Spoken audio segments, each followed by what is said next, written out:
నా జీవితంలో జరిగినటువంటి ఒక సంఘటనను మీకు చెప్తాను. ఒకానొక సమయంలో, లేకపోతే నేను మా నాన్నగారు క్రైస్తవులు కాదు, కానీ మా అమ్మ క్రైస్తవురాలు. మా అమ్మ ఎక్కువగా క్యాథలిక్ సంఘాలకు వెళ్ళేది. నేను క్యాథలిక్ సంఘాల్లోనే మా పేరు పెట్టారు, క్యాథలిక్ సంఘాల్లోనే మేము ఎదిగాను. ఆ తర్వాత గుండ్లు కొట్టించుకుంటూ తిరిగే టైప్, అంటే వేలాంకనికి వెళ్ళటం, ఇలాంటి పరిస్థితి. నేను చిన్నతనంలోనే తల్లిని విడిచి హాస్టల్కి వెళ్ళిపోవటం, అక్కడ ఉండటం.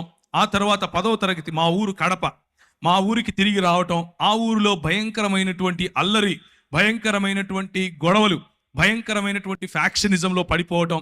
అలా పడిపోయిన తర్వాత ప్రభువు నన్ను రక్షించటం, నీవు లోకమునకు వెలుగై ఉన్నావు అన్నటువంటి మాట చేత నా జీవితాన్ని మార్చటం.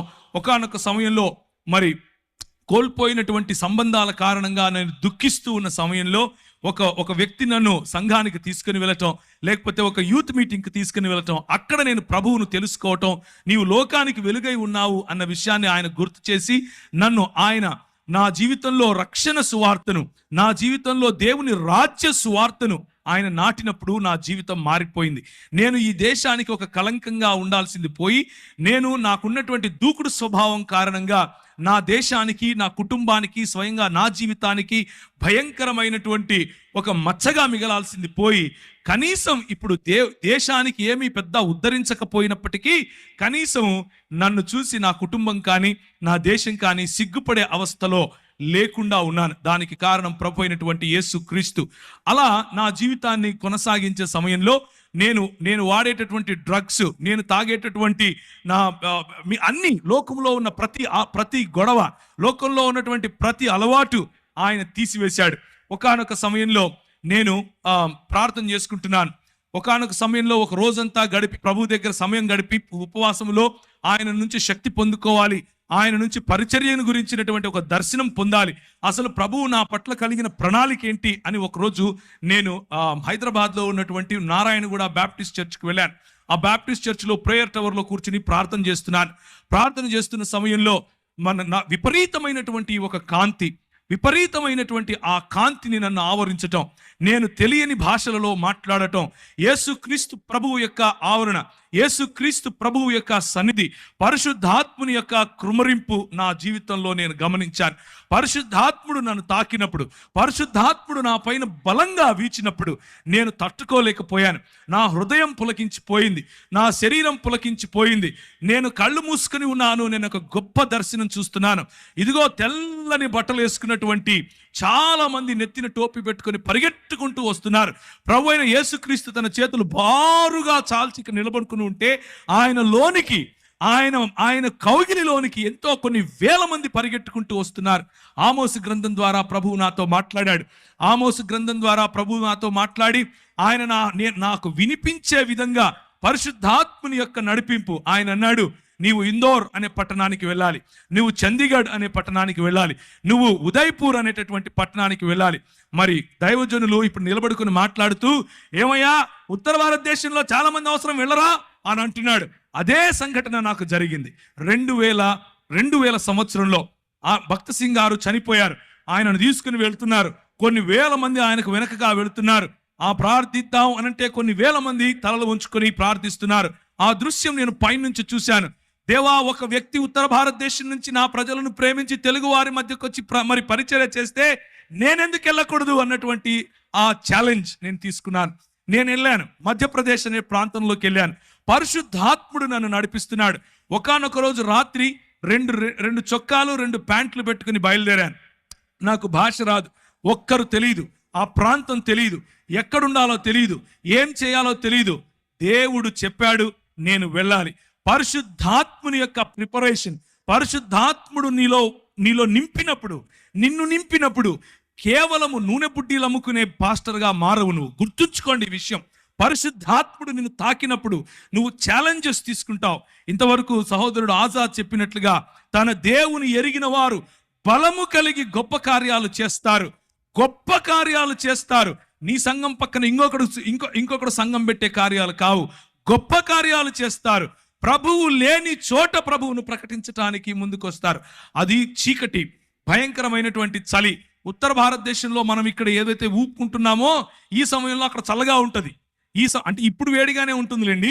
నేను వెళ్ళింది డిసెంబర్ సమయం, డిసెంబరు, జనవరి, ఫిబ్రవరిలో భయంకరమైన చలి. ఆగస్టు నెలల్లో కూడా భయంకరమైనటువంటి వాతావరణం, వర్షం పడిన తర్వాత చలిగా ఉంటుంది. నేను వెళ్ళాను, నాకు తెలియదు అంత చలి ఉంటుందని. మామూలు చొక్కాలు వేసుకుని మామూలుగా వెళ్ళిపోయాను. నేను అక్కడికి వెళ్తే గడగడ గడగడ వణికిపోతున్నాను. కిందికి దిగాను. రైల్వే స్టేషన్లో ప్లాట్ఫామ్ మీద 3 రాత్రులు గడిపాను.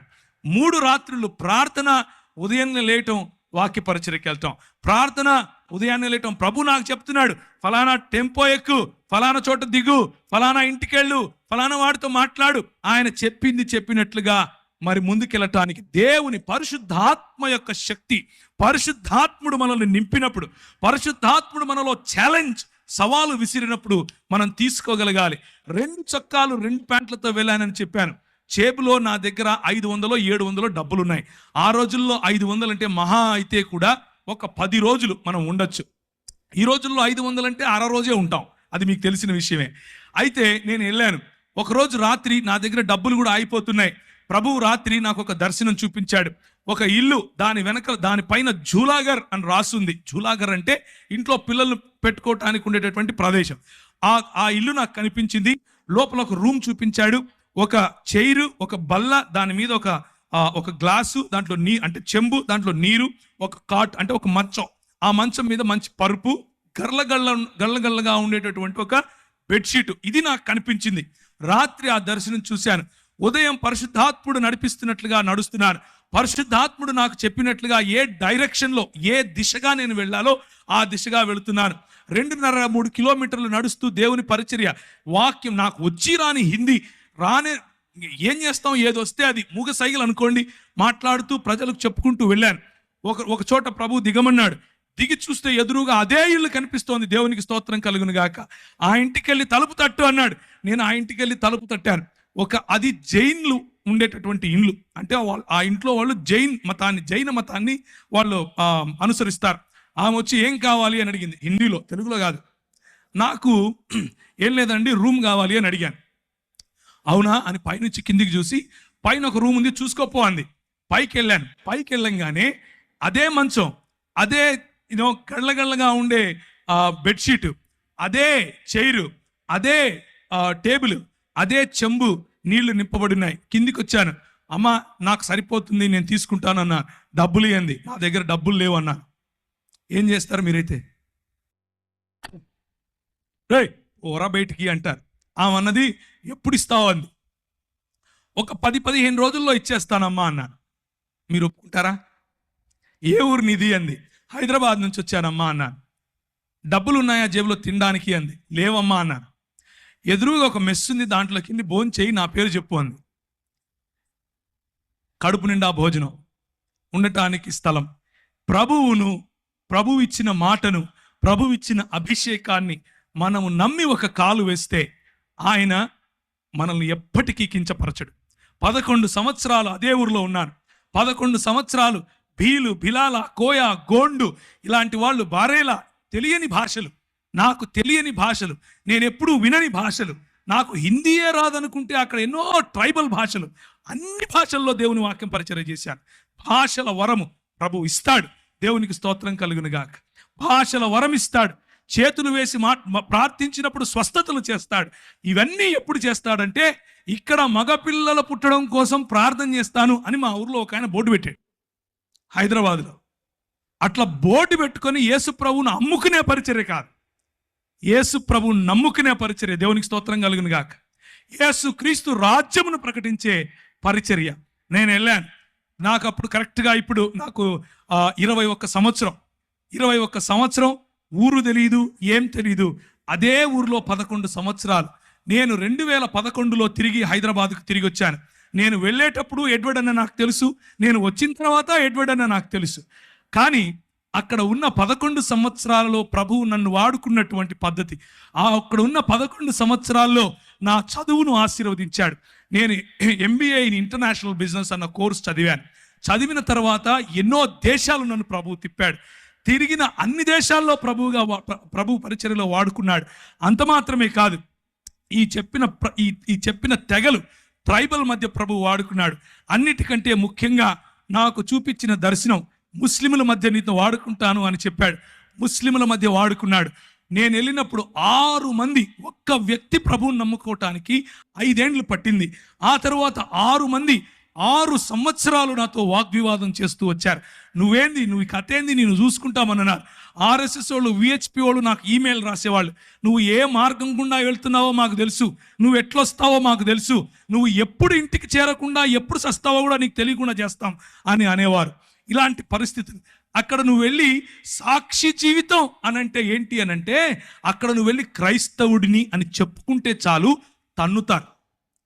క్రైస్తవుణ్ణి అని చెప్పుకుంటే చాలు చెప్పుతో కొడతారు. అలాంటి పరిస్థితులు. కానీ స్టెఫెనును ఆశీర్వదించినట్లుగా, స్టెఫెనుకు వాక్ చాతుర్యం ఇచ్చినట్లుగా, స్టెఫెనులో వాక్ ప్రభావం ఇచ్చినట్లుగా, స్టెఫెనును ఏ విధముగా జ్ఞానముతోనూ కృపతోనూ ప్రభువు నింపాడో అలా యవ్వనస్తులను నింపగలడు. మనం ఒక్క విధేయత అన్నటువంటి అడుగు తీస్తే చాలు. నా జీవితం ఆ రోజు పరిశుద్ధాత్ముని యొక్క తాకిడితో మారిపోయింది. పరిశుద్ధాత్ముడు నా జీవితంలో తెలియని అగ్నిని రగిలింపజేశాడు. పరిశుద్ధాత్ముడు నా జీవితంలో ఇచ్చిన ఛాలెంజెస్, నేను వెళుతూ ఉంటే నాకు అన్ని బెడ్స్ ఆఫ్ రోజెస్ అందరూ వచ్చి కాళ్ళ మీద పడిపోయి పైసలు ఇచ్చేసి ఏమో చేశారు అనుకున్నారా? కాదు.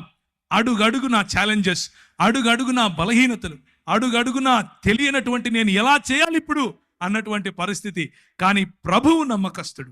ప్రభువు మనల్ని విడిచిపెట్టాడు. పిలిచిన పరిశుద్ధాత్ముడు మనల్ని విడిచిపెట్టాడు. మనల్ని అభిషేకించిన పరిశుద్ధాత్ముడు ఎక్కడెక్కడ నీకు ఏ ఏ పరీక్షలు పెడుతున్నాడో ఆ పరీక్ష ఉత్తీర్ణుడైనటువంటి మరుక్షణం తన ప్రత్యక్షతనిస్తాడు. ఒకానొక రోజు కృంగిపోయాను, భయంకరంగా కృంగిపోయాను. ఏం చేయాలి ప్రభువా? ఎలా నాకు డ్రై లైఫ్, మొత్తం ఎడారి అనుభవం, ఏమీ లేదు, ఖాళీ అయిపోయాను. నేను ఏం చేయాలి ఇప్పుడు అంటూ మోటార్ సైకిల్ నడుపుకుంటూ వస్తున్నాను. ఒక పెద్ద హోర్డింగ్ రాసి ఉంది, అడ్వర్టైజ్మెంట్. అందులో అంటే ఒక న్యూస్ పేపర్ వాళ్ళ అడ్వర్టైజ్మెంట్ అనమాట. అందులో ఉంది ఎక్స్పాండ్ యువర్ హరైజన్స్ అని ఇంగ్లీష్లో రాశారు. అంటే నీ సరిహద్దులు విశాలపరచుము అన్నటువంటి మాట. ఇది ఎక్కడో విన్నానే అని అనుకున్నాను. న్యూస్ పేపర్ వాడు బైబిల్ చెప్తున్నాడు ఏంటి, అది కూడా మధ్యప్రదేశ్లో, అది కూడా క్రైస్తవులం అంటే భయంకరమైనటువంటి వివక్ష. అలాంటి చోట ఇంత పెద్ద హోర్డింగ్ ఎవరు పెట్టారు? ఇంటికెళ్ళి ఎక్కడుంది ఆ వాక్యం అని చూశాను. ఎబ్బేజు చేసిన ప్రార్థనను ప్రభువు చూపించాడు.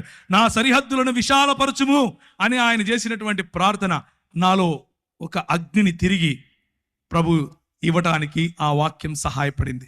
నేను ఎందుకు ఈ మాటలు చెప్తున్నాను అనంటే, పరిశుద్ధాత్ముడు రియల్, పరిశుద్ధాత్ముడు నిజమైనటువంటి దేవుడు. పరిశుద్ధాత్ముడు మనతో మాట్లాడగలడు. పరిశుద్ధాత్ముడు మనల్ని తాకగలడు. పరిశుద్ధాత్ముడు మనకు శక్తినివ్వగలడు. కొంతమంది పరిశుద్ధాత్ముని పేరట చేసే గారడీల కోసం మీరు ఆయనను నిజమైన దేవుణ్ణి మర్చిపోకండి. కొంతమంది చేసే గారడీల కారణంగా పరిశుద్ధాత్ముని వెక్కిరింపులకు పాలవుతున్నాడు. కానీ నిజానికి ఆయన నీతిని, న్యాయమును జరిగించు దేవుని రాజ్య స్థాపనకు నిన్ను వాడుకోగలడు. ఒకానొక రోజు 2003 నుంచి 2005 ప్రాంతాల్లో రాజస్థాన్ మరియు మధ్యప్రదేశ్ బార్డర్స్లో కొన్ని ఊర్లు ఉన్నాయి. నీమచ్, మందసోర్ అనే ఊర్లు. ఆ ఊర్లలోకి మమ్మల్ని ప్రభువు నడిపించాడు. అక్కడ ఉన్నటువంటి అతి ప్రాముఖ్యమైన సమస్య ఏమిటి అని అంటే, ప్రజలు వాళ్ళ ఇంట్లో ఆడపిల్ల పుడితే చాలా సంతోషిస్తారు, గంతులు వేస్తారు, నాట్యాలు చేస్తారు. ఎందుకబ్బా అని అనుకుంటే, దేవి పుట్టింది, మా ఇంట్లో దేవి పుట్టింది అని అంటారు. ఏంటి ఇంతకు దేవి పుట్టింది అంటున్నారు? ఇంతకు మంచి సంస్కృతి ఎక్కడి నుంచి వచ్చింది వీళ్ళకి మన దేశంలో అని అనుకున్నాం. కానీ నిజమేంట్రా అని చూస్తే, ఆ అమ్మాయి 12 ఏళ్ళు వచ్చిన తరువాత, మొట్టమొదటిసారి పుష్పవతి అయిన తరువాత, వాళ్ళ సొంత నాన్న, వాళ్ళ సొంత అన్న పోయి వీళ్ళ మధ్యలో పింపులుగా పనిచేసి, అంటే బడవలుగా పనిచేసి ప్రజలను, కస్టమర్లను పట్టుకొస్తారు ఈ అమ్మాయికి. ఇది ఆ సంస్కృతి, ఈ విష సంస్కృతి. ఏంటి ఈ విష సంస్కృతి అని అంటే, నువ్వు ఈ కులంలో పుట్టావు, నీ పనే నీ ఒళ్ళు అమ్ముకోవటం, 12 ఏళ్ళు దాటంగానే నీ ఒళ్ళు అమ్ముకొని తీరాలి అని చెప్పి నేర్పించినటువంటి సంస్కృతి. ఆ సంస్కృతిలో మేము అక్కడ ఉన్నటువంటి గవర్నమెంట్ అధికారుల దగ్గరికి వెళ్ళాం కొంతమందిని కలిసి.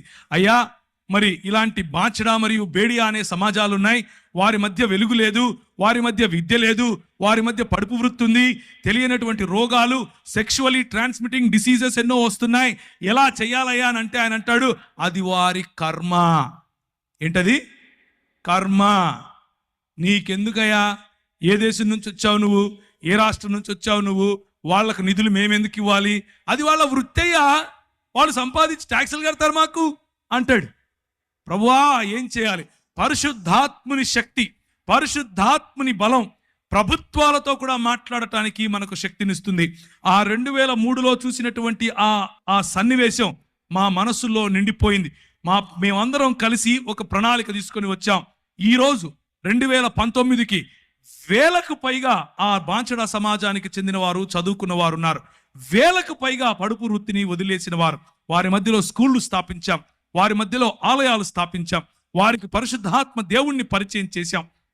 పరిశుద్ధాత్మ దేవుడు కొంతమందికి అయితే వారిలో ఉన్న భయంకరమైన రోగాలు, నువ్వు సస్తావు, నువ్వు బ్రతకవు అని డాక్టర్లు చెప్తే చెయ్యి వేసి ప్రార్థన చేస్తే ప్రభు వారిని లేపాడు. స్త్రీలు, చిన్నపిల్లలు వెళ్ళి ప్రార్థన చేస్తే వారికి స్వస్థత.